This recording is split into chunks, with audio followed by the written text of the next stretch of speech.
Good morning. मैं Pushpa Meena, government college Bandikui, assistant professor sociology. आज हम सामाजिक सर्वेक्षण के अंतर्गत सामाजिक सर्वेक्षण का आयोजन किस तरह से किया जाता है एवं वो कितने चरणों के अंतर्गत किया जाता है, इसकी विस्तृत चर्चा करेंगे।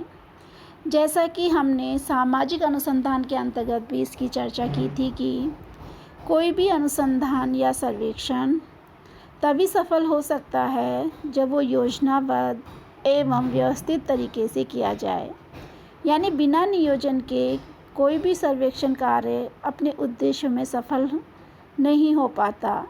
इसलिए सामाजिक सर्वेक्षण को आगे बढ़ाने से पूर्व उसकी कुछ प्रारंभिक तैयारियां करनी होती हैं।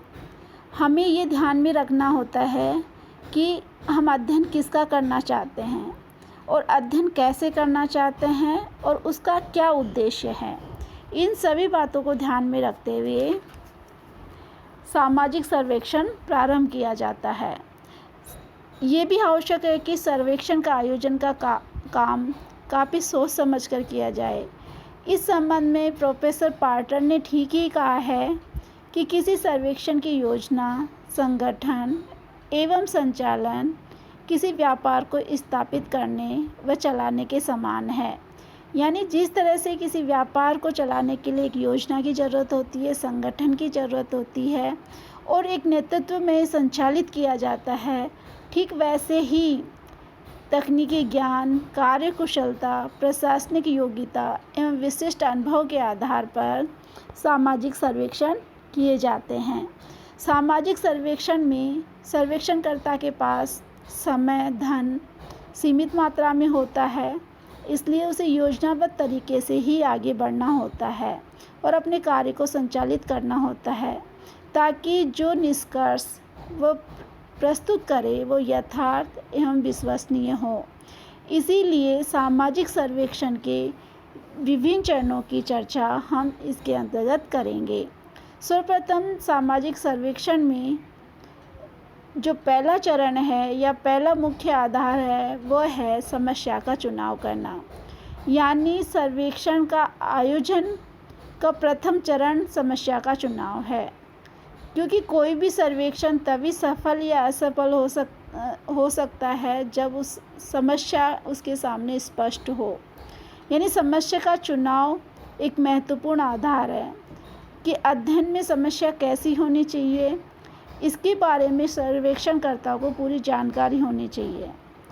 उस विषय के बारे में उसे सब कुछ पता हो या कुछ आसपास जो व्यवस्थित रूप से सर्वेक्षण किए गए हैं उस आधार पर वह अपनी जानकारी एकत्रित करता है।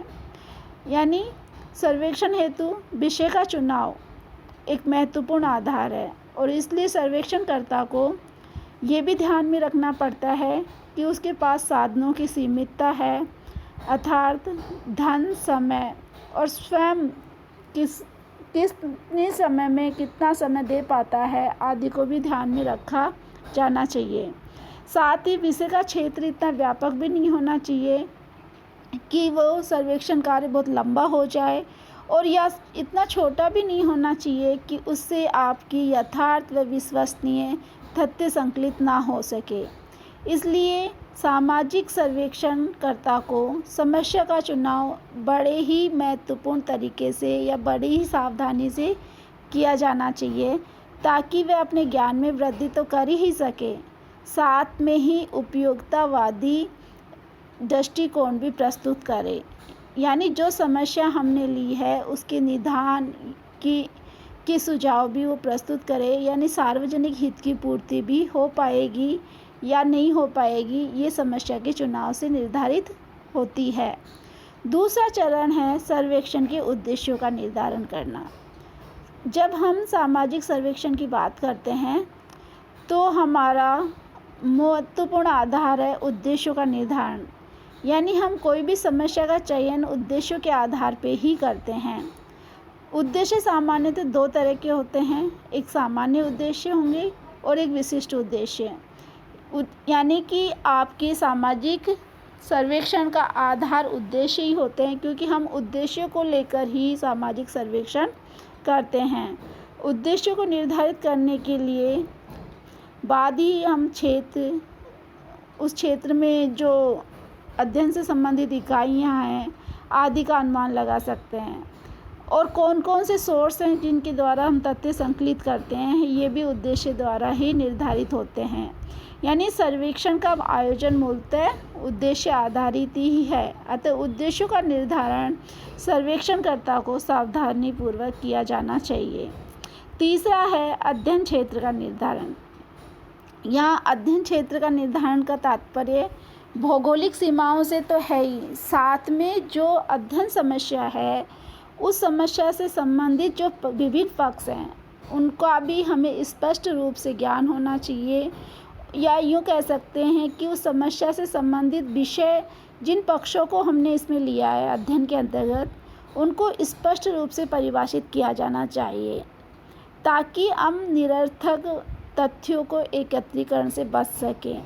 हमें अध्ययन के लिए जो इकाइयां हैं उनको भी निर्धारित करना चाहिए कि हम किन इकाइयों का अध्ययन उस विशिष्ट भौगोलिक क्षेत्र में कर रहे हैं। जैसे उदाहरण के लिए हम कहें हमें श्रमिकों का अध्ययन करना है, तो इसमें सबसे पहले हमें एक निश्चित भौगोलिक क्षेत्र में श्रमिकों को परिभाषित करना होगा कि किस तरह के श्रमिकों को हम अपने अध्ययन में ले रहे हैं। दूसरी चीज़, वो जो श्रमिक हम परिभाषित कर रहे हैं वो किस उद्योग से संबंधित हैं या किस क्षेत्र से संबंधित हैं। यानी हमें विभिन्न पक्षों को स्पष्ट कर देना चाहिए ताकि हम अपने तथ्य संकलित करने में कहीं भी कोई इस तरह की लापरवाही ना करें। यानी अध्ययन क्षेत्र का स्पष्ट निर्धारण कर लेने से ही तथ्यों का वस्तुनिष्ठ ढंग से संचालन किया जा सकता है। तीसरा अगला चरण है कि हमने समस्या का चुनाव किया, सर्वेक्षण से संबंधित उद्देश्यों को भी निर्धारित कर लिया एवं अध्ययन क्षेत्र का निर्धारण करने के बाद कुछ प्रारंभिक तैयारियां करते हैं ताकि हम अध्ययन को आगे बढ़ाएं। उन प्रारंभिक तैयारियों में हम संक्षिप्त में कह सकते हैं कि जो समस्या हमने ली है उससे संबंधित हमें जो उपलब्ध साहित्य है, उपलब्ध सोर्स हैं जिनके द्वारा हम उनके बारे में जान सकें। फिर ताकि हम उस समस्या को अध्ययन से पूर्व ही स्पष्टतः समझ सकें ताकि हमारा भटकाव कम से कम हो।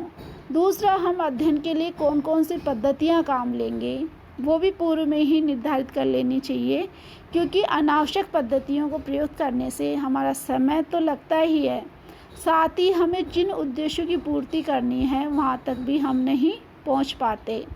इसके अलावा कौन कौन से पक्ष हम इसमें शामिल कर रहे हैं उनका भी ध्यान में रखना होता है ताकि हम मूल रूप से एक वैज्ञानिक वस्तुनिष्ठ निष्कर्ष निकाल सकें। इस प्रकार से हम कह सकते हैं कि कुछ प्रारंभिक तैयारियां भी करनी होती हैं कि हम अध्ययन संबंधी विधियों को निर्धारित कर लेते हैं, उससे आसपास जो क्षेत्र है उसको अवलोकित कर लेते हैं ताकि अध्ययन के दौरान हमें किसी अन्य प्रकार की सामाजिक समस्याओं का सामना ना करना पड़े।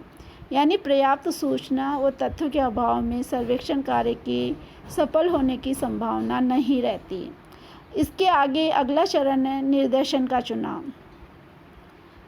क्योंकि हम जो भौगोलिक क्षेत्र ले रहे हैं उसके आधार पर निर्धारित करते हैं कि हम किस तरह की अध्ययन इकाइयों का निर्धारण करते हैं। यदि भौगोलिक क्षेत्र जो अध्ययन समस्या से संबंधित है बहुत बड़ा है तो उनमें से कुछ इकाइयों को प्रतिनिधि के रूप में चुनते हैं जिनको हम निर्देशन कहते हैं।